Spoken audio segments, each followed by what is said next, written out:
Bismillahirrahmanirrahim. Assalamualaikum warahmatullahi wabarakatuh.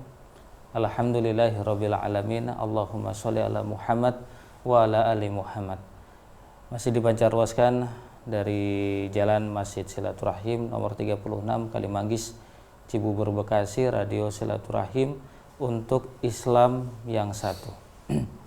Ikhwan dan akhwat yang dirahmati Allah Subhanahu wa taala, bagaimana kabar Anda di pagi hari yang cukup syahdu ini?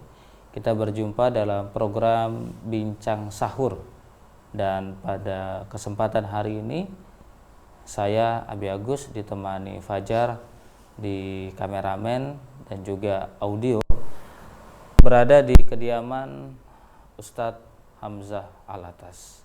Langsung saja kita sapa beliau ya. Assalamualaikum warahmatullahi wabarakatuh, Ustaz. Waalaikumsalam warahmatullahi wabarakatuh. Sehat Ustaz ya? Sehat, Alhamdulillah baik.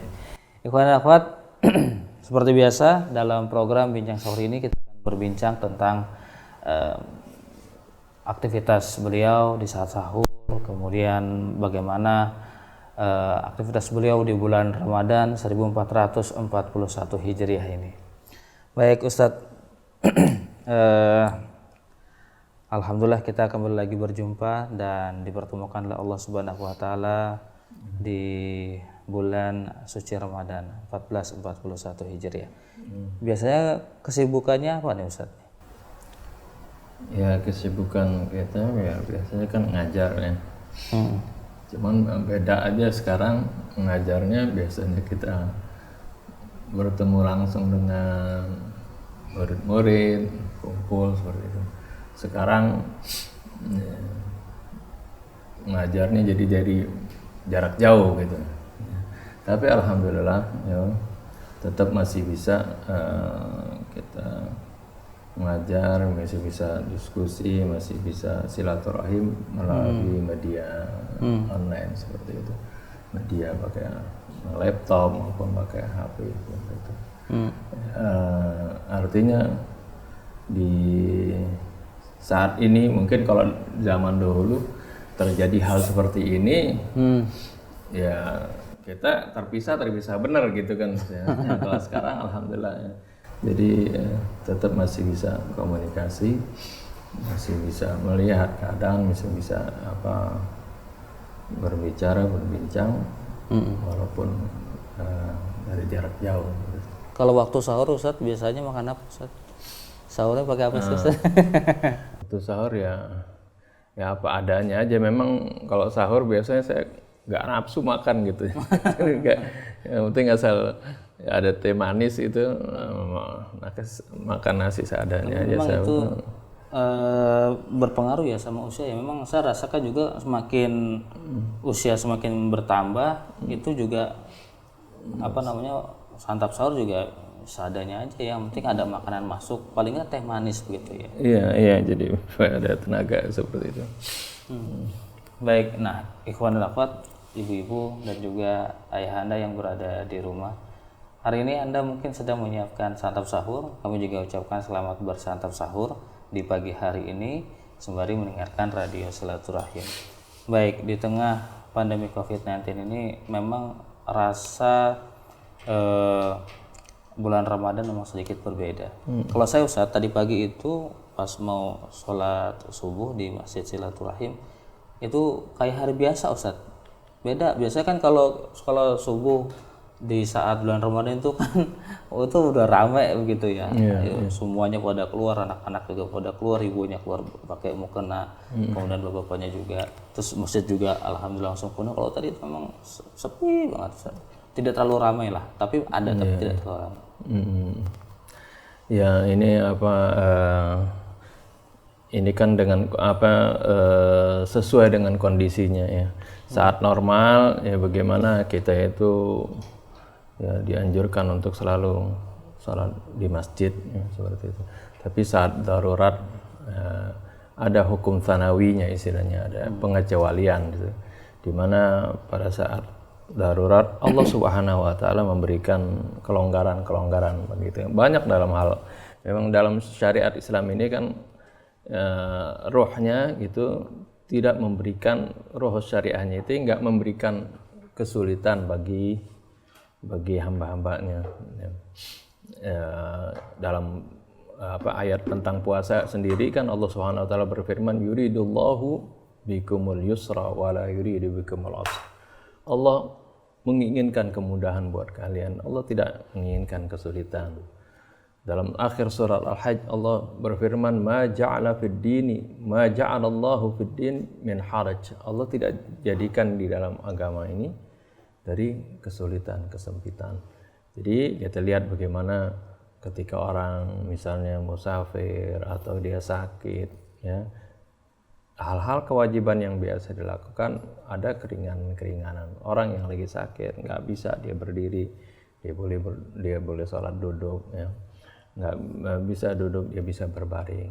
Orang yang musafir bisa dibolehkan untuk qashar. Ini kan bagian-bagian dari sesuatu yang membolehkan, arti memberikan rukhsah kepada seorang kalau mengalami kesulitan. Apalagi di sini saat ini sekarang ada yang dikhawatirkan, yaitu tertularnya wabah, ya, tertularnya virus seperti itu. Ya, masyarakat diminta menghindar, menjaga, ya, itu. Walaupun kita masih ada yang sholat, tapi juga kan dengan kondisi jarak, dengan jaraknya yang renggang dan menjaga kebersihan dan seterusnya. Kalau terlalu banyak berjubel kan lebih susah kontrolnya seperti itu. Ini hal-hal sesuatu yang dianjurkan dalam agama. Rasulullah SAW sendiri kan di dalam awal surah Taha Allah Subhanahu wa taala berfirman, ya, Taha, a'udzubillahi minasyaitonir rajim, bismillahirrahmanirrahim. Taha ma anzalna 'alaikal qur'ana litashqa. Taha, ada yang mengartikan Taha ini adalah mufassir mengartikan, sebagian mufassir mengartikan Taha di sini adalah nama Rasulullah SAW. Ada juga mufassir mengatakan ini sama seperti alif lam mim, alif lam ra, yaitu bagian dari huruf-huruf muqatta'ah disebut, ya. Huruf-huruf penggalan yang merupakan i'jazul Quran atau mukjizat Al-Quran. Taha ma anzalna 'alaikal Qur'ana litashqa. Taha ma anzalna 'alaikal Qur'an. Kami tidak turunkan Al-Qur'an kepada kamu litashqa, supaya kamu sulit, supaya kamu binasa, supaya kamu celaka. Jadi diturunkan Al-Qur'an bukan supaya kita binasa, ya, supaya kita susah, enggak. Al-Qur'an adalah supaya kita ini mendapatkan peringatan, supaya menjalankan sesuatu dengan baik dan mendapatkan petunjuk. Illa tadhkiratan liman yakhsha. Ini adalah sebagai turunkannya Al-Qur'an sebagai peringatan bagi orang-orang yang takut. Jadi seperti itu, memang ruhul syariah seperti itu. Enggak artinya memberatkan seseorang kalau dalam keadaan sulit, dalam keadaan darurat. Bahkan ada hadis Nabi, barang siapa yang biasa melakukan suatu perbuatan baik, mendawamkannya, kemudian pada suatu saat terhalang dia, nggak bisa melaksanakan perbuatan baik tersebut karena terhalang dia sakit, atau terhalang dia ada safar, atau terhalang seperti sekarang ini karena ada pandemi. Dia terbiasa melaksanakan sholat misalnya berjamaah di masjid, kemudian dia nggak bisa di sana, Allah tetap catatkan dia itu, ya, karena dia biasa dawam seperti, Allah tetap pahalanya tetap dia dapat pahala dari menjalankan sholat berjamaah di masjid. Jadi tersebut dapat pahalanya. Itulah karena pahala ini dari Allah. Allah bukan zat yang maha pelit, bakhil. Allah tidak bakhil dalam memberikan ganjaran kepada kita. Ya, itu syaratnya bagi orang-orang yang dawam, bukan orang-orang yang ya, yang kata Nabi, bukan orang yang nggak pernah sholat di masjid kemudian dapat, enggak. Arti seorang yang mendawamkan suatu perbuatan, misalnya dia biasa sholat di masjid, atau dia biasa misalnya sholat tahajud, sholat malam, kemudian karena sakit dia nggak bisa menjalankan sholat tersebut, Allah catat dia tetap dapat pahala seperti itu.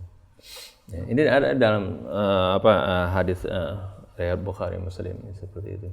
Jadi memang ada keringanan iya, itu ini memang seperti itu, ya. Jadi bagi yang terhalang, bagi yang ada madarat, ada apa, Allah Subhanahu wa taala berikan keringanan seperti itu. Tapi kan biasanya kalau di bulan Ramadan kerinduan akan Itu iya memang. kerinduan akan sholat berjamaah. Orang sudah udah kan, itu wah, subhanallah Ustaz. merasa kehilangan. Tapi ya seperti itu. Inilah rahmat bagi kaum muslimin. Ya, bagaimana Allah Subhanahu wa taala tetap memberikan ganjaran buat mereka. Ya, seperti itu. Kadang saya bertanya Ustaz, sebenarnya apa sih hikmah dari ini semua Ustaz di tengah-tengah? Saya bilang ini termasuk bencana wabah ya.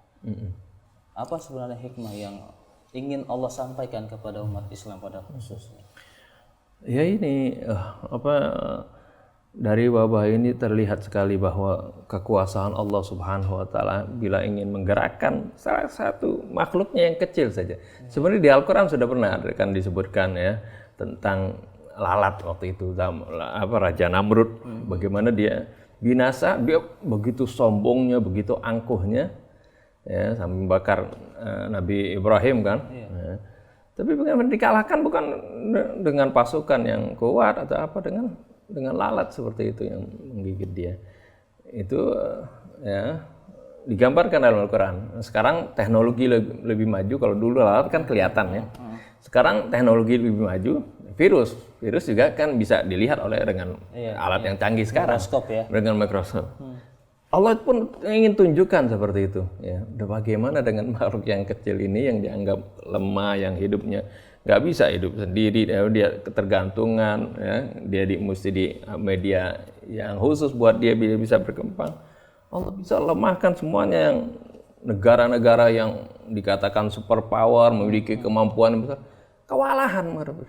Ini baru digerakkan sedikit, apalagi misalnya digerakkan dengan angin, dihancurkan dengan angin, atau misalnya nanti terjadinya sesuatu bencana alam, ya manusia nggak ada berdaya seperti itu.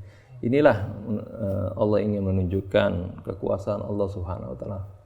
Ya, kita sebagai manusia ya diberikan oleh Allah Subhanahu wa taala iradah, ya arti kehendak, kemampuan, diberikan akal untuk berkreasi, menciptakan macam-macam.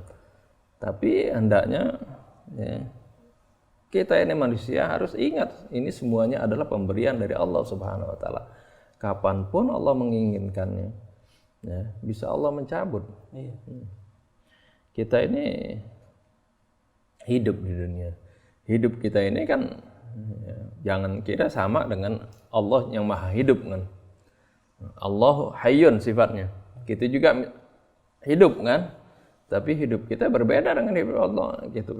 Allah adalah hidup yang abadi, hidup yang tidak ada, tidak berawal, tidak berakhir. Kalau kita hidup adalah pendirian dari Allah Subhanahu wa taala. Kemampuan kita juga begitu, ilmu kita juga begitu. Nah, itu banyak dari manusia yang sudah diberikan ilmu ya menjadi angkuh, menjadi sombong. Padahal Allah katakan wa ma utitum minal ilmi illa qalila. Kalian tidaklah diberikan ilmu melainkan sedikit. Jadi ini banyak berisi hikmah, berisi pelajaran buat kita bagaimana lemahnya kita di hadapan Allah Subhanahu wa taala.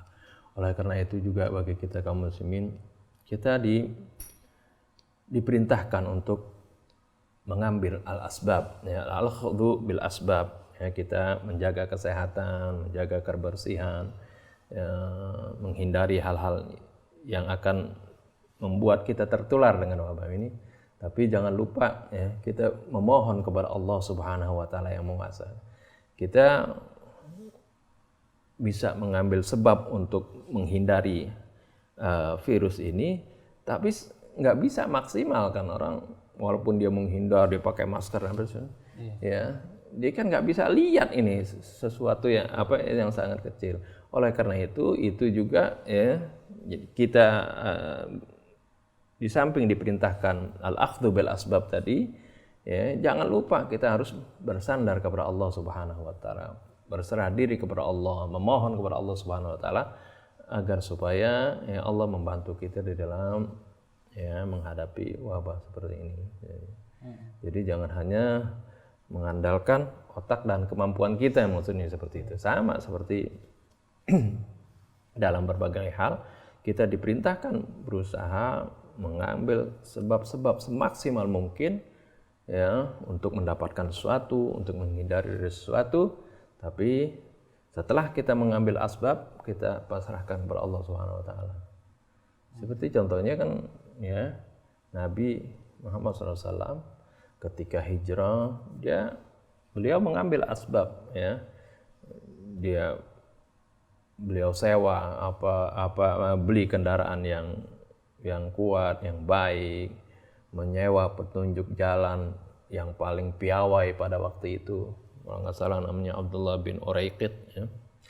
Kemudian membuat strategi bagaimana hijrahnya nggak langsung dari Mekah ke Madinah, tapi menyimpang dulu ke Jabal Thur gitu kan. Bermalam dulu, menghindari supaya jangan itu, kemudian jangan mudah terkejar. Kemudian ketika jalan menuju Madinah nggak menggunakan jalan yang umum yang biasa dilalui orang, ya jalannya zigzag atau istilah kita kayak jalan tikus seperti itu. Ini semuanya ada Allah tuh bila asbab. Ya, padahal Rasulullah SAW bisa aja kan kalau misalnya berdoa, bisa langsung Allah selamatkan. Enggak, karena nanti kalau itu Rasulullah. Ya, nanti kalau umatnya gimana? Kan umat enggak. Rasulullah ingin mencontohkan kepada kita, gunakan semaksimal mungkin sebab-sebab ya untuk menyelamatkan diri. Begitu juga ketika perang. Ya, perang kan Rasulullah SAW bagaimana mempersiapkan diri dengan pakai baju besi, ya, tutup kepala, ya, dan kemudian menggunakan pedang, menggunakan taktik, musyawarah dengan para sahabatnya. Bagaimana posisi kita, mana yang terbaik posisinya, apakah itu perang Badar ataupun perang Uhud, menempatkan misal waktu di perang Uhud pasukan panah di garis belakang. Seperti itu semuanya adalah mengambil al-asbab semaksimal mungkin. Setelah itu ya berperang dan tawakal kepada Allah Subhanahu wa taala dengan hasilnya. Ini ya dalam menghadapi wabah ini juga seperti itu hendaknya kita. Jadi kita gunakan al-asbab yang semaksimal mungkin. Seperti juga pemerintah menganjurkan kita supaya menjaga jarak seperti itu. Ya kita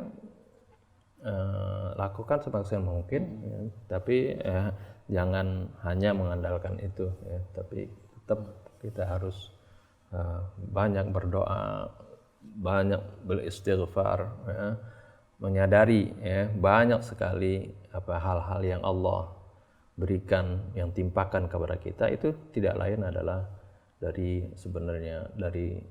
hasil perbuatan kita sendiri. Tapi terkadang ketika kita sudah melakukan segala upaya agar tidak tertular, tiba-tiba kita tertular, Ustaz. Sehingga banyak orang yang kemudian menjadi ketakutan yang berlebihan. Gitu ya. Nah ini gimana, Ustaz? Nah itu artinya ya, disinilah diperlukan ya keteguhan iman, ketawakalan kepada Allah Subhanahu wa taala. Kita sudah menjaga, ya, sudah berusaha, tapi tetap misalnya terkena juga. Ya. Ini ya ketika kita ini berarti ini memang berarti ada hal-hal yang mungkin ya kita tidak bisa hindari, maka ketika itulah ya diperintahkan kepada kita untuk beristighfar, memohon kepada Allah Subhanahu wa taala perlindungannya seperti itu. Sama seperti kejadian di perang Uhud kan. Perang Uhud Rasulullah SAW sudah menggunakan taktik yang begitu baik, menempatkan pasukan panah di belakang dengan pesan kepada pasukan panah, wahai para pemanah, jangan kamu tinggalkan posisi kamu, baik kamu lihat kami ini menang, ya, mengusir musuh sampai ke Mekah, ataupun kalian melihat kami ini kalah dan terusir sampai ke Madinah. Tetap kamu jangan tinggalkan posisi kamu. Nah, Jadi kan itu strategi ini sudah bagus ya. Tapi ternyata ketika terjadi peperangan dan kaum muslimin sudah mulai menang ya, sebagian ghanimah sudah berserakan di situ. Akhirnya pasukan panah kemudian melihat, oh kita nggak ngapa-ngapain di sini nih. Ya, kaum muslimin sudah menang tuh. Ya, sebagian kaum muslimin sudah mengambil ghanimah. Kita ntar nanti nggak kebagian. Lupa pesannya Rasulullah SAW. Akhirnya turun. Mereka turun ikut ke bawah. Nggak taunya pada waktu itu ada satu peleton istilahnya yang dipimpin oleh Khalid bin Walid. Berkuda. Beliau belum masuk Islam waktu itu. Iya. Dia pimpin, dia lihat ada celah di bagian belakang kaum muslimin, dia berputar lewat Gunung Uhud menyerang dari belakang. Pada waktu itu akhirnya kaum muslimin ya berbalik, yang tadi sudah hampir menang akhirnya malah terpukul dan banyak korban di antara kaum muslimin, sampai Rasulullah SAW pun ya terluka, gigi serinya patah, bahkan ini hal kepalanya ini ada masuk patah, ada yang masuk ke mukanya gitu sampai berdarah-darah seperti. Dan sebagian sahabat sampai kocar-kacir, ada yang kabur seperti itu. Ini artinya kan sudah tadi udah mengambil asbab, kan Rasulullah sudah kan menjaga, mengkondisikan pasukan, tapi karena ada kesalahan, ketidakpatuhan pasukan kepada pemimpin, sehingga berakibat fatal seperti itu. Dan ketika sudah kalah seperti ini, kaum muslimin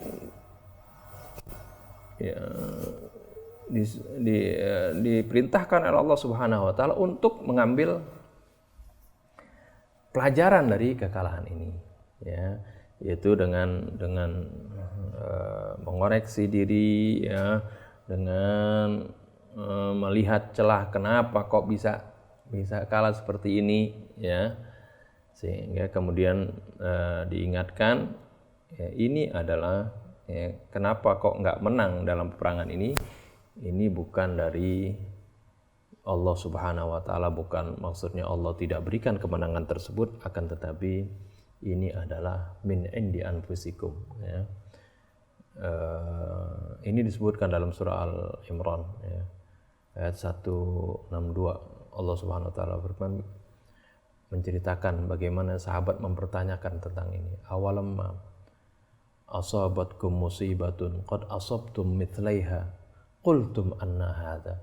Mengapakah kalian mengatakan, ya, ketika kalian tertimpa oleh musibah kekalahan ini, padahal kalian dulu sebelumnya di perang Badar kalian mendapatkan kemenangan 2 kali lipat.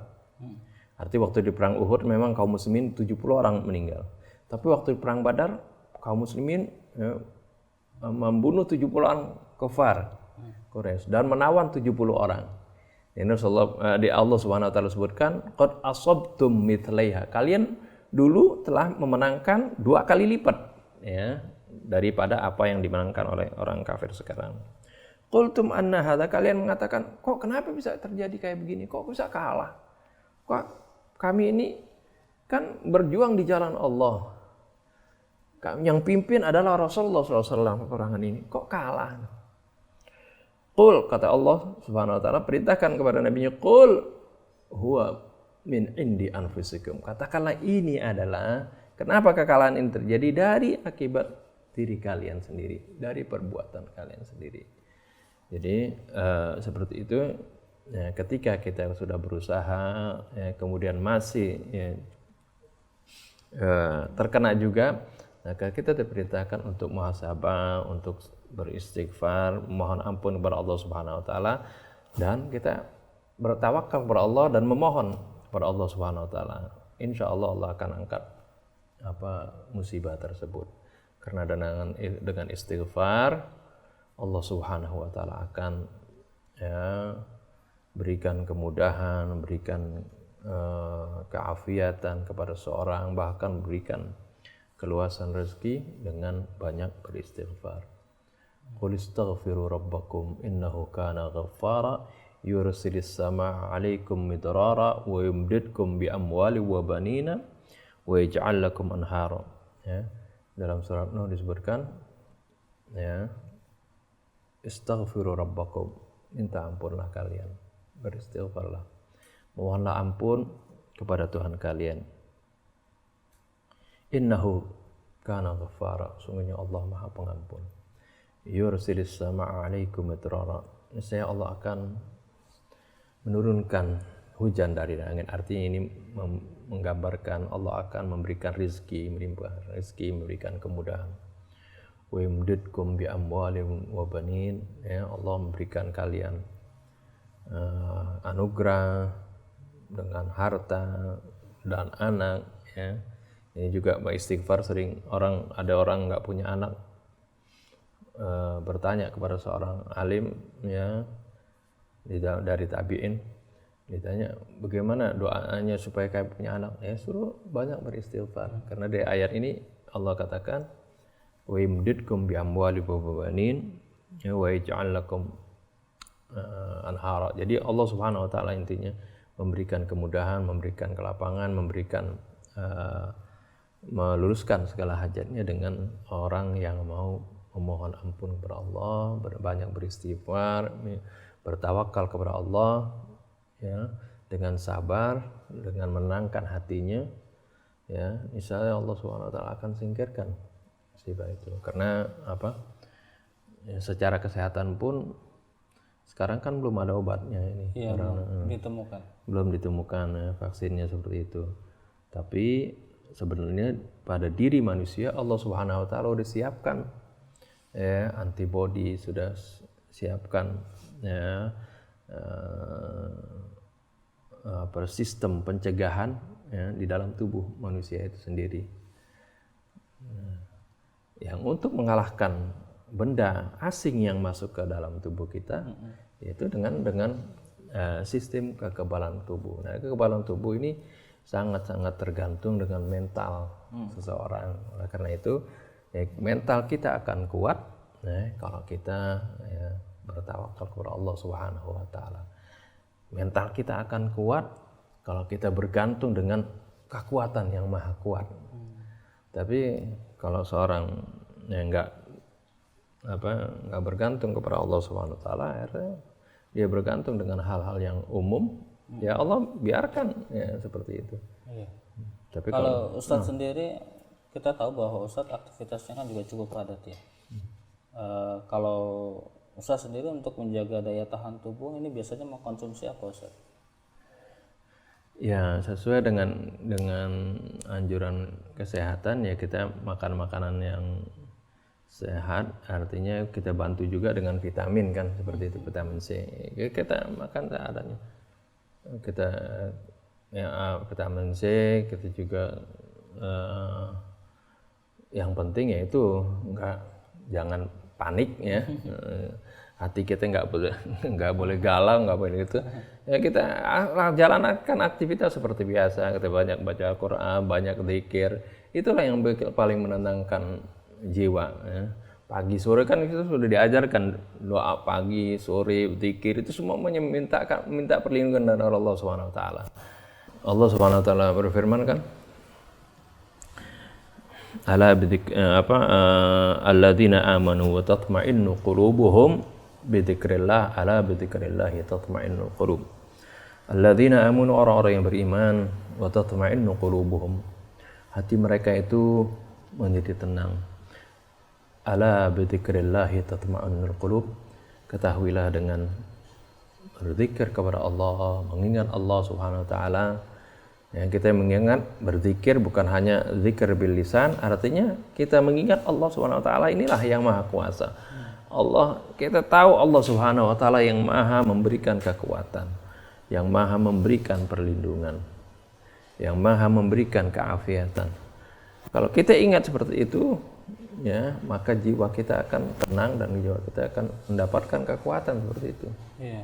Ikhwan dan akhwat, nah itu dia sedikit cerita tentang bagaimana Allah memberikan eh, keringanan di masa pandemi kali ini. Dan juga tadi Ustadz berpesan agar tidak lupa untuk selalu mengkonsumsi makanan-makanan sehat ditambah vitamin-vitamin agar daya imunitas kita lebih tinggi. Dan yang terpenting adalah kita tawakal kepada Allah, memohon perlindungan dari Allah Subhanahu wa taala. Karena biar bagaimanapun usaha yang telah kita lakukan, kalau kita melupakan Allah itu maka tidak ada pengaruhnya. Baik, Ustadz, ini ada pertanyaan. Kebetulan ada pertanyaan yang masuk khusus buat acara ini. Ini dikirimkan oleh narasumber kita, Pak Isanuddin Nursi. Beliau selalu mengisi acara topik berita sebagai narasumber acara topik berita pagi. Ya, ini penjelasan begini, Ustaz. Assalamualaikum warahmatullahi wabarakatuh. Waalaikumsalam warahmatullahi Baik, wabarakatuh. Ustaz, mohon penjelasan. Jika ada fatwa ulama, ijma atau qiyas yang bertentangan dengan ayat Al-Quran, apakah fatwa atau ijma dan qiyas itu berlaku?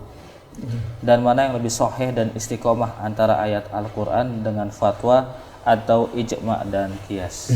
Demikian, Ustaz. Ya, jelas sekali ya. Kalau ada fatwa, apakah ijma atau qiyas dari siapapun, dari kelompok manapun bertentangan dengan Al-Quran, ya nggak bisa dipakai itu fatwa tersebut. Ya. Karena artinya fatwa itu baru timbul, ya, qiyas itu baru bisa artinya valid kalau ya tidak bertentangan dengan nas yang sharih. Jadi kalau bertentangan dengan Al-Quran artinya bertentangan dengan nas, artinya ayat yang sharih yang jelas. Kaidah ulama juga udah jelas mengatakan la ijtihada fi ma'an nassin sharih. Ya. Jadi nggak berlaku ijtihad ya dengan nas yang sharih yang jelas. Ini pun timbulnya ya, bolehnya ijtihad seperti yang pernah Rasulullah SAW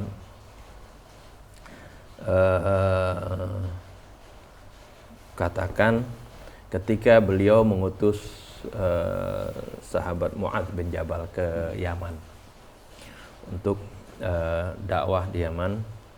Rasulullah tanya kepada Sayyidina Mu'adz, ya Mu'adz, ya, bima taqdi, hai Mu'adz, nanti kalau kamu di Yaman, kamu akan memutuskan perkara itu dengan apa? Mu'adz bilang, aqdi bi kitabillah. Aku akan memutuskan perkara dengan kitab Allah, dengan Al-Quran Al-Karim.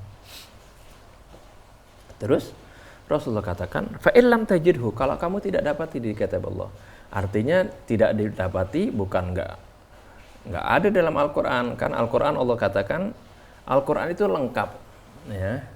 Al-Quran itu Allah katakan, ma farratna fil kitabi min syai', tidak ada sesuatu pun yang kami luputkan di dalam Al-Quran ini, semuanya ada. Tapi ada yang sharih secara jelas, ada yang Allah gambarkan secara global seperti itu, secara garis besar. Dan lagi pada waktu Rasulullah kirim Mu'adz bin Jabal ke Yaman, pada waktu itu Al-Quran memang belum turun semuanya seperti itu. Jadi ada kemungkinan juga memang Mu'adz belum dapatkan gitu kan, nggak dapat di dalam Al-Quran karena Al-Quran belum turun semuanya. Kata Mu'adz, fa illam ajidhu fa bi sunnati Rasulillah. Kalau nggak ada didapati, aku tidak dapat di dalam Al-Quran, baru aku berpindah kepada sunnahnya Rasulullah. Aku gunakan sunnahnya Rasulullah. Jadi apa yang pernah didengar dari Rasulullah, apa yang pernah didapat dari Rasulullah, itulah yang dia dipedepan. Terus Rasulullah tanya lagi, desak lagi, fa illam tajidu, kalau kan nggak ada juga dalam apa yang kamu dapatkan dari sunnah Rasul. Ya, memang ini masalah yang baru, yang sama sekali baru gitu dihadapin. Nah, baru dikatakan ajtahidu ra'yi, aku berijtihad dengan pendapatku. Jadi bolehnya ijtihad, mengambil qiyas, kalau kita dapati ada sesuatu masalah yang memang tidak tidak ada pernah contohnya, rujukannya dalam Al-Quran, nggak ada kaitannya dalam Al-Quran atau misalnya dalam secara jelas gitu atau dalam sunnah Rasul, baru di situ ranahnya ijtihad. Jadi kalau dia ada ayat yang sharih misalnya, ayat yang jelas mengharamkan sesuatu, ya, kemudian dia berfatwa, bertentangan dengan apa yang Allah Subhanahu wa Ta'ala sebutkan yang diharamkan itu, nggak berlaku siapapun, ya, ulamanya. Jangankan itu, Rasulullah SAW pun, ya, dilarang oleh Allah Subhanahu wa Ta'ala melakukan sesuatu, ya, yang bertentangan dengan Al-Quran, dan Rasulullah mustahil, ya, melakukan sesuatu yang bertentangan dengan Al-Quran, ya. Sehingga Allah katakan, walau taqawwala alaina ba'dal aqawil la akhadna minhu bil yamin thumma laqata'na minhu al watin. Andai kata Rasulullah SAW, ya, berbicara dengan semaunya, ya, artinya bertentangan dengan Al-Quran, tidak sesuai dengan Al-Quran, ya, la akhadna minhu bil yamin, apa sih aku akan tindak Rasulullah ini, thumma laqata'na minhu al watin, aku akan cabut, putuskan urat nadinya. Itu ini Rasulullah SAW, ya, Allah Subhanahu wa Ta'ala katakan seperti itu, apalagi manusia yang lain. Dan ini menunjukkan juga bahwasanya Rasulullah SAW mustahil melakukan sesuatu yang bertentangan dengan Al-Quran, ya. Artinya Rasulullah setiap tindakannya, setiap apa yang diucapkannya pasti akan sejalan dengan Al-Quran. Kalau misalnya ada riwayat, ya, dari Rasulullah katanya, tapi kok bertentangan dengan sore ayat Quran, mau ditakwil tidak bisa ditakwil. Nah, kita pikirkan nggak mungkin ini ucapan Rasulullah SAW, karena Rasulullah SAW tidak mungkin mengucapkan sesuatu, mengerjakan sesuatu yang bertentangan dengan Al-Quran. Rasulullah SAW sendiri kan diceritakan oleh Sayyidatina Aisyah Ummul Mukminin, ya, ketika ditanya bagaimana akhlak Rasulullah, artinya sikap Rasulullah, sepak terjang Rasulullah, pribadi Rasulullah gimana, Sayyidatina Aisyah bilang, ama taqra'ul Quran, apakah kok kamu bertanya tentang Rasulullah, apa ente nggak baca Quran? Kana khuluquhul Quran, Rasulullah akhlaknya ada Al-Quran.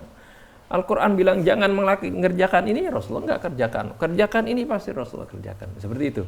Jadi itu perbandingan kita langsung aja ke menunjuk kepada Rasulullah. Jadi fatwa siapapun, ya, kias dari siapapun, kalau misalnya bertentangan dengan Al-Quran sudah pasti, ya, itu ditolak, ya, itu benar. Dan adanya fatwa, adanya kias, ya, adalah biasanya, ya, untuk hal-hal yang dulu di zaman Rasul tidak ada, tapi tetap itu ketika mengambil fatwa harus ada kaitannya, ada ayatnya secara sharih, ya, secara garis besar, yang menunjuk kepada hal tersebut. Kemudian ada istimbat dari, ya, misalnya sunnahnya Rasulullah SAW. Kemudian juga misalnya kalau nggak ada sunnah sesuatu yang baru, misalnya narkotika, sekarang kan dulu zaman Rasul nggak ada, ya, tapi dilihat ngambil dari di Al-Quran, yaitu tentang khamr, sesuatu yang memabukkan, sesuatu yang bisa menghilangkan akal.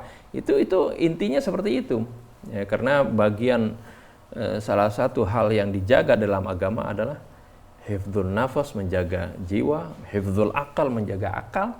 Itu sesuatu yang minat daruriyatid din yang disebutnya, sesuatu yang diperhatikan, yang dijaga di dalam agama, itu salah satunya adalah akal. Nah, ketika ada tadi ada misalnya apakah itu ganja atau heroin atau apa, dulu zaman Nabi nggak ada, tapi dilihat dari dampaknya ini, ya. Kalau kredit zaman Nabi ada? Siapa? Kalau kredit misalnya, kredit rumah, KPR atau kredit kendaraan, kan zaman Nabi juga tidak ada. Kalau dikiaskan, dikiaskan kan ada. Kalau dalam muamalah kan Allah Subhanahu wa Ta'ala tetapkan, ya, di dalam Al-Quran, prinsip dalam jual beli dalam muamalah yang pertama ya antaradin, adanya saling ridho ya, saling ridho antara si penjual dan pembeli, satu. Yang kedua la tadhlimuna wa la tudhlamun, nggak boleh ada yang dizalimi ya, dizalimi satu pihak ya, menzalimi, misal penjual menzalimi yang pembeli, seperti itu. Yang ketiga, nggak boleh adanya gharar, nggak boleh ada penipuan. Misalnya saya jual rumahnya sekian, dibilang katanya spesifikasinya seperti ini, ternyata nggak taunya spek yang rendah, itu gharar namanya, penipuan, itu nggak boleh. Itu prinsip-prinsip ini. Jadi ketika di zaman sekarang ada seperti itu, ya transaksinya dengan kredit nggak masalah ya, asalkan ada antara dan ada kesepakatan gitu. Dia nggak kuat bayar, misalnya nggak bisa bayar cash kan, nah, kan dia bayar dengan cicilan dengan harga yang disepakati di antara dua belah pihak, seperti itu. Nah, jadi prinsip di Al-Quran ada garis besarnya untuk segala zaman ada, cuman ya itu tugasnya ulama untuk mengorek seperti itu, menjelaskan, merinci. Itulah fungsi nantinya adanya fatwa, adanya qiyas sebenarnya oleh para ulama itu. Karena dalam Al-Quran ini pasti ada hukumnya itu. Cuman nggak semuanya dirinci. Ya, di dalam Al-Quran ini kalau dirinci tebalnya segimana segala sesuatu. Al-Quran kan ilmu Allah. Artinya ilmu Allah nggak terbatas kan.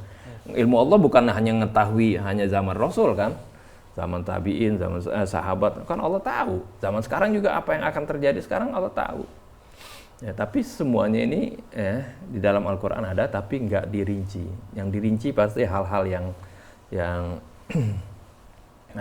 fix ya, artinya yang tidak berubah ya, seperti masalah-masalah fikih tentang keluarga itu dirinci oleh Allah Subhanahu wa taala, karena Allah Subhanahu wa taala tahu ini bakal menimbulkan konflik kalau nggak dirinci, Allah rinci seperti itu. Itu mungkin hikmahnya seperti itu. Ya, kemudian kalau masalah ubudiyah, ya, walaupun dalam Al-Qur'annya secara global nggak dirinci, tapi dirincikan oleh sunnah Nabi, ya, seperti tentang sholat kan. Sholat nggak ada, arkanus sholat nggak ada di dalam Al-Qur'an kan, cuman disebutkan secara global. Hukum semuanya ada sebenarnya, rukun-rukun sholat seperti baca Al-Quran, ada berdiri, ada ruku, ada sujud ya, semuanya. Tapi kalau orang mau baca Quran kemudian bagaimana cara sholat dari Quran, bingung. Nah, akhirnya Rasulullah ajarkan bagi kita bagaimana cara sholat dengan sunnahnya Nabi kita Muhammad SAW. Sunnah Rasul juga kan berdasarkan Al-Quran. Ya, Al-Quran yang globalnya dirincikan oleh Rasulullah SAW dalam praktek. Ya, dan praktek ini dilihat oleh banyak sahabat terus sampai turun-temurun. Dengan sabda Nabi disebutkan, "Shallu kama ra'aitumuni usolli."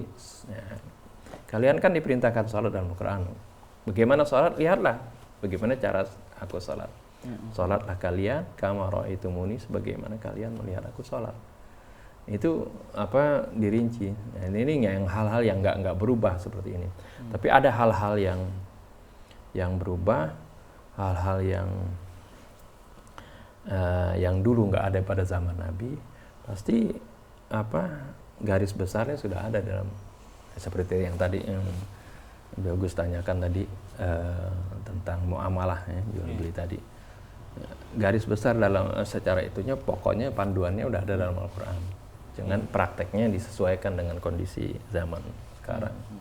Jadi intinya antara qiyas ataupun ijma tidak boleh bertentangan dengan Quran dan Sunnah. Enggak boleh seperti itu. Baik, ikhwan dan akhwat yang dirahmati Allah Subhanahu wa taala, masih dalam bincang sahur di hari ini. Nah, bagi Anda mungkin yang baru saja bergabung, silahkan santap sahur terlebih dahulu. Jangan lupa untuk segera menyantap sahur, karena di dalam sahur itu ada keberkahan, Ustaz. Begitu kata Nabi, tasaharu fa inna lis-sahuri barakah. Ya, keberkahannya banyak ya, yang memang Ya, di antaranya ya itu ya yang utamanya ketika kita mengikuti sunnahnya Rasul, di situ kan ada janji dari Allah Subhanahu Wa Taala pahala dan keberkahan. Dan dari segi kesehatan pun artinya ini tujuannya dalam syariat, bagaimana syariat seperti yang tadi awal kita katakan.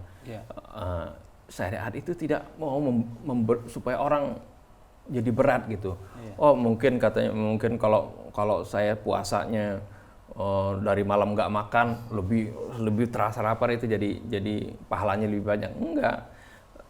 Allah Subhanahu wa taala berikan kewajiban ini ya juga bukan berarti kamu itu harus celaka, enggak. Kan itu ma anzalna 'alaikal qur'ana litashqa, enggak.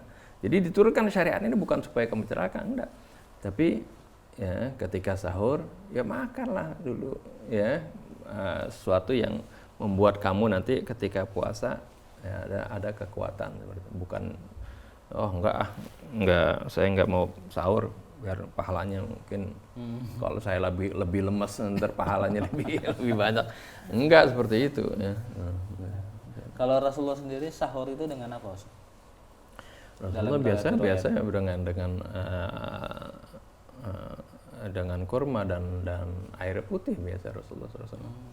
Ya kita ketahui kan kurma ini mengandung kadar gula itu kan yang bagus buat energi kan, seperti itu. Rasulullah makan seperti itu. Dan artinya untuk menguatkan dalam berpuasa. Padahal walaupun Rasulullah dalam hadis yang lain disebutkan Rasulullah itu Allah berikan kekuatan 2 kali lipat dari kekuatan kalian. Kalau nggak salah ada istilahnya puasa wisal gitu. Tapi ini tidak boleh, diharamkan kepada umatnya gitu. Nyambung terus puasa gitu. Nggak boleh ya, itu adalah sesuatu yang dilarang. Oleh karena itu puasa ini ditetapkan oleh Allah Subhanahu wa taala ya, waktunya dari fajar ya hatta yatabayyana lakumul khaytul abyad minal khaytil aswad minal fajar. Kulu washrabu hatta yatabayyana lakumul khaytul abyad minal khaytil aswad minal fajar. Makanlah di waktu malam atau minumlah sampai ya jelas bagi kalian fajar, terbit fajar. Itu artinya dibolehkan kita masih makan sahur di sana. Setelah fajar kita baru mulai di situ nggak boleh makan karena imsak namanya, imsaku anil akli wal syurbi. Ya, artinya menahan diri dari makan dan minum dari sejak waktu fajar.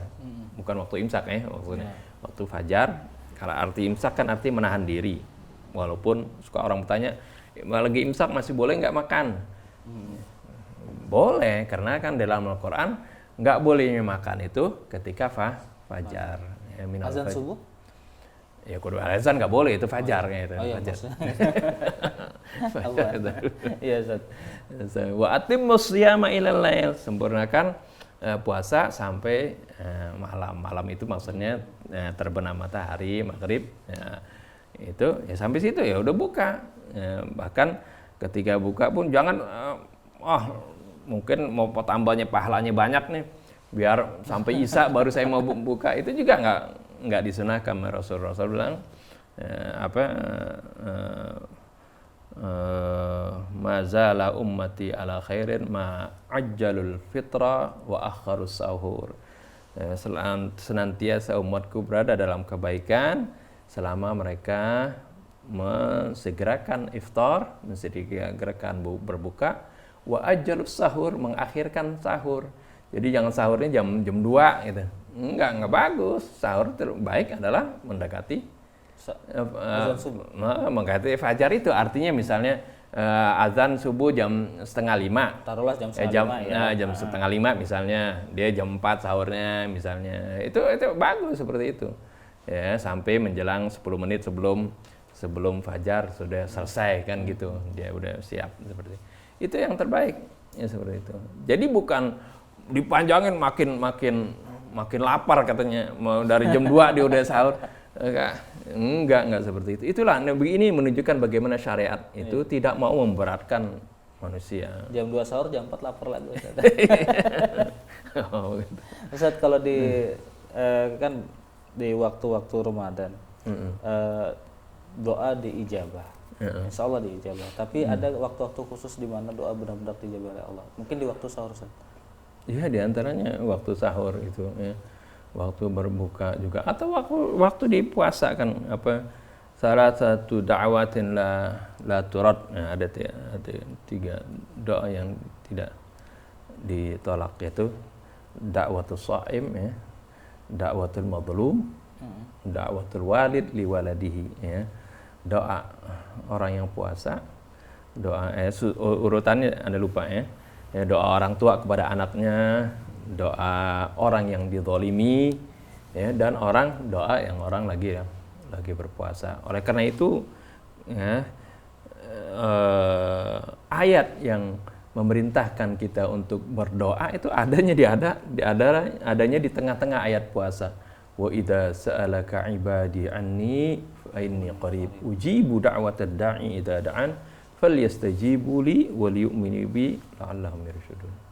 Itu. Jadi, idza sa'alaka ibadi anni, kalau ada hambaku bertanya kepada engkau anni, tentang aku, fa inni qarib, maka sesungguhnya aku ini dekat. Ujibu da'watad da'i, aku akan memenuhi seruannya, doanya orang-orang yang berdoa. Idza da'ani, kalau dia mau berdoa kepadaku. Ini adanya di tengah-tengah ayat puasa.